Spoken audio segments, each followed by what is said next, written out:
Welcome in to OutKick the Show. I am your fearless leader, Clay Travis. I hope all of you are having fantastic Wednesdays, wherever you may be across this great country or this great land.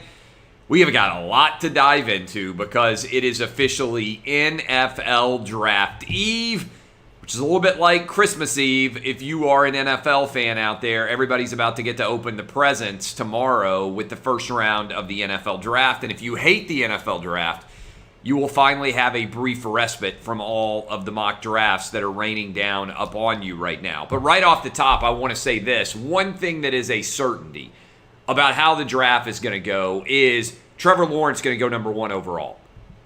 And if you go right now to fanduel.com/Clay for a $5 bet, you can turn that into $100, 20-1 payout. FanDuel.com/Clay. It's easy to do. If you've already signed up, you need to be a new user. Find someone in your family who is new. Go ahead and bank $100. You can't lose. FanDuel.com/Clay. Turn a $5 bet into $100. Get hooked up today. All right. My NFL Draft Top 10. We continue to have a lot of different moving parts. The latest news is that the Panthers have traded Teddy Bridgewater to the Denver Broncos. My read on that would be that the Broncos don't feel good about either Justin Fields, Trey Lance, or Mac Jones still being there for them at 9, and therefore they have made the decision that it makes the most sense to go ahead and get Teddy Bridgewater for a 6th-round pick, let him compete against Drew Lock, and figure out who your starter is between those two options.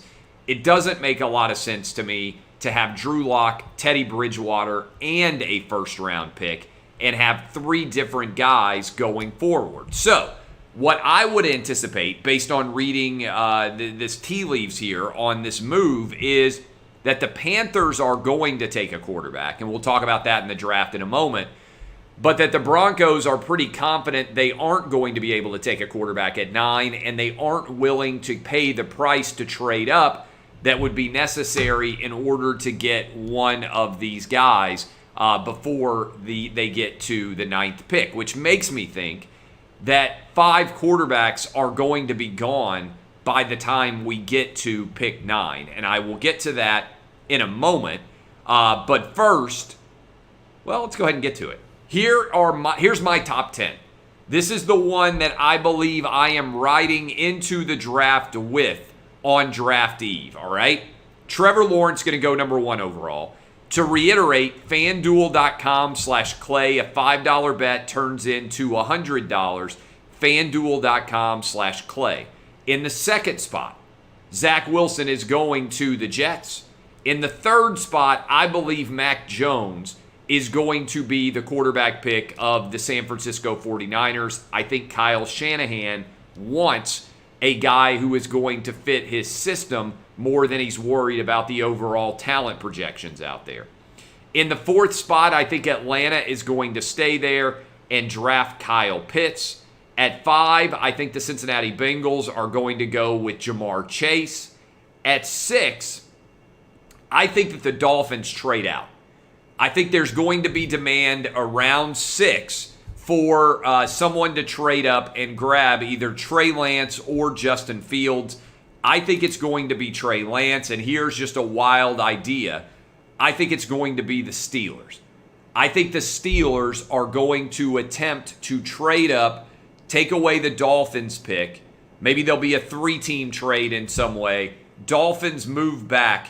Steelers grab Trey Lance as a result. In the 7th spot, I think the Lions go with Jalen Waddle. They just lost Kenny Golladay. They need a weapon, surely, for Jared Goff. I think Jalen Waddle is their guy at 7. At 8, now that the Panthers have moved on from the decision with Teddy Bridgewater, it would not stun me at all if they draft Justin Fields and try to determine whether Fields or Sam Darnold is the future of their franchise. 2 guys they would have to work with there. And then I think the Broncos, with the quarterbacks off the board, take the first defensive player, J.C. Horn, I think for the Broncos, comes off the board first. And then I think the Cowboys go with Patrick Surtain.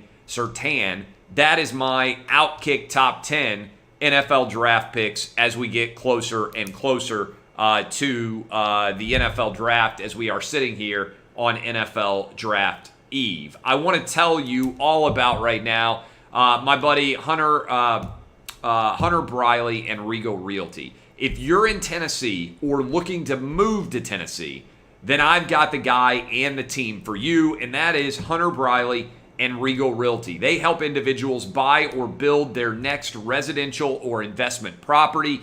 Tennessee housing market is white hot. Everybody is moving in from all over the place. And right now, you can contact Hunter Briley and the Regal Realty Group. His phone number, 615-630-9735. One more time, that is Hunter Briley and the Regal Realty Group, 615-630-9735. Also, how about the Braves? The Braves have gotten completely screwed by Rob Manfred's idiocy, but they keep fighting. What are they, 11-12 right now? I think we watch the Braves every day in my house, and they just announced that come May the 7th, which is, I believe, a week from Friday, they are going to go to 100% fan capacity at Truist Park, just outside of Atlanta. I believe this will make the Atlanta Braves the second Major League Baseball team behind the Texas Rangers to go to 100% capacity, back to 100% capacity on May the 7th. The Braves back to 100% fans present. I can't wait to get down there and watch a game in Atlanta with my kids. We are planning a trip right now. College football. This is kind of sliding under the radar a little bit, and I think it's a massive story. Right now, college football, according to, I saw Stuart Mandel and Andy Staples discussing this, college football is contemplating going to double-digit playoff teams, potentially to 12. Now, what do we think about this? My biggest takeaway, if they were going to 12, is it's an interesting move because it preserves the value in being one of the top 4 seeds in a major way, right? Because in theory, if I'm thinking correctly through here, the top 4 seeds could get a bye, and then the other 8 teams would play against each other, and whoever won of those 4 games would advance into an 8-team playoff. Kind of the way that the NFL used to be set up when they had 4 different teams in their playoffs get the first round bye. Now the NFL, of course, only has 2 teams. The overall number 1 seed, as a result of their expansion to 14 playoff teams, only 2 NFL teams get byes. But this is growing on me a little bit. The idea of the top 4 getting a bye and allowing them to have a bye week, and then having the other 8 teams play, presumably on the higher seed on campus's field, and then move on and play the quarterfinal round on campus stadiums, and then play the semifinals, 2 different neutral locations, and the national championship, 1 different neutral location. You know, what's interesting about this is how much college football has changed in the space of like 20 years after not changing very much for roughly 100 years.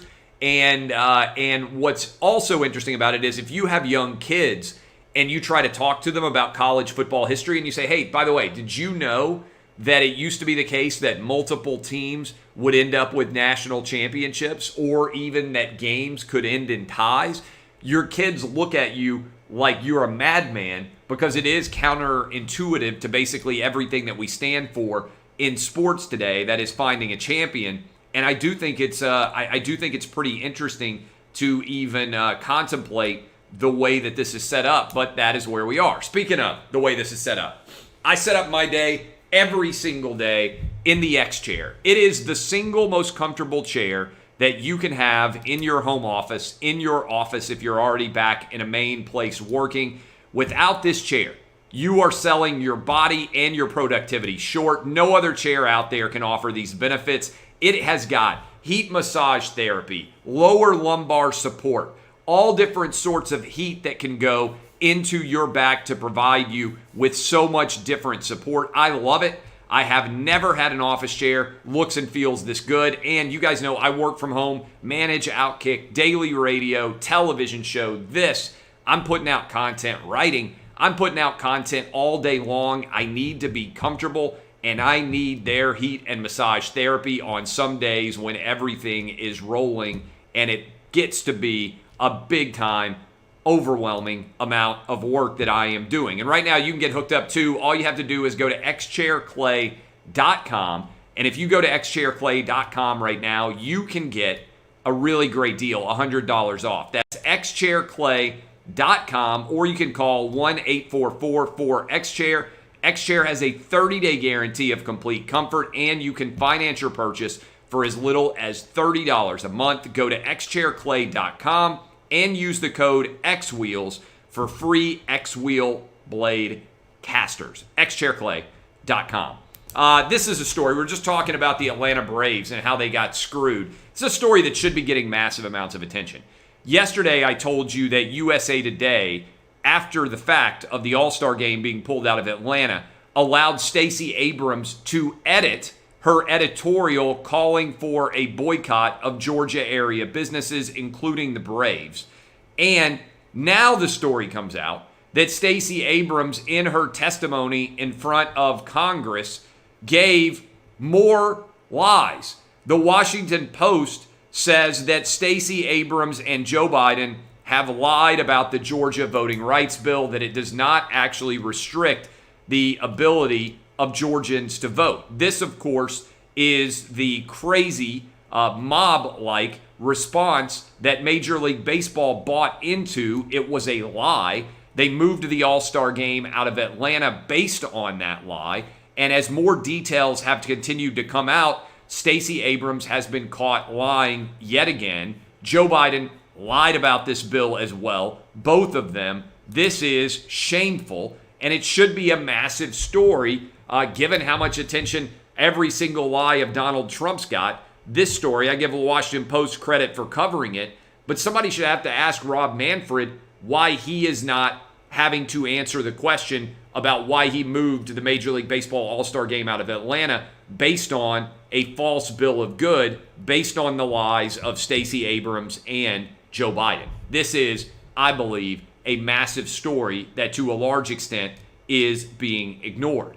Speaking of ignored, you don't want to ignore the fact that erectile dysfunction affects over half of all men. But guess what? It doesn't have to make you feel like half of a man, because since 2017, my Dr. Hank has been making America hard again. He has also been coming up with the greatest taglines maybe in the history of advertising. My Dr. Hank helps you get low-cost ED meds and overcome the psychological and emotional barriers to getting ED treatment. They secure your prescription, ship it to you discreetly every month from pharmacies all over the country, all for as low as $2 per pill. So don't wait. Join the movement to make America hard again. Go to mydrhank.com/clay, that's my name, C-L-A-Y, and sign up. Tell Dr. Hank that I sent you, and he'll give you 50% off your first subscription order. Again, mydrhank.com/clay, offer available for only a limited time. I told you this was going to happen, that ESPN was going to try to steal all of our joy surrounding the NFL draft and all the excitement, anticipation, the Christmas Eve feeling by deciding to make the NFL look like it's racist. This despite the fact that the NFL has created more black millionaires than any business in the history of the United States, or probably the world. Despite the fact that 5 different black quarterbacks have gone number 1 overall: Mike Vick, Jamarcus Russell, Cam Newton, Kyler Murray, and Jameis Winston, all number 1 overall. And worth mentioning that Jameis Winston went number 1 overall despite having a rape allegation outstanding against him, and also despite having been arrested for the stupid move of stealing crab legs, still went number 1 overall. Tons of other black quarterbacks like Vince Young have been incredibly high draft picks. Remember, Vince Young went number 3 overall, but he was the first quarterback off the board back in 2006. The idea that the NFL discriminates against black quarterbacks when the 4 highest paid quarterbacks in the NFL are all black is a flagrant lie. By the way, Deshaun Watson, in no particular order, Deshaun Watson, Patrick Mahomes, Russell Wilson, all of them have the highest contracts in the NFL right now. And so this idea that the NFL, and Dak Prescott, by the way, that the NFL in some way is discriminating against black quarterbacks by drafting them number 1 overall 5 times, by making them the 4 highest paid quarterbacks in the history of the NFL, it's flagrantly not true. And it hasn't been true for a generation or more, but there are a lot of race baiters, many of whom are employed by ESPN, that owe their entire ability to make a salary to their ability to make people believe that racism continues to infect the NFL. Because if they don't have that argument to make, they have nothing interesting to say. And that is what is going on right now. And guess who the latest to jump on the NFL is racist bandwagon is? Max the Clown Kellerman. Max Kellerman said he was concerned and that he had his eye on the fact that the first 3 picks in the NFL draft could be white guy, white guy, white guy. Why does that matter? Nobody sits around and says, man, I'm concerned that the first 25 picks in the NBA draft could be all black guys. And if you did say that, that'd be kind of a racist thing to say. What you should be concerned about is, are the best players getting drafted? And the answer appears to be yes. Over time, first-round draft picks outperform other draft picks.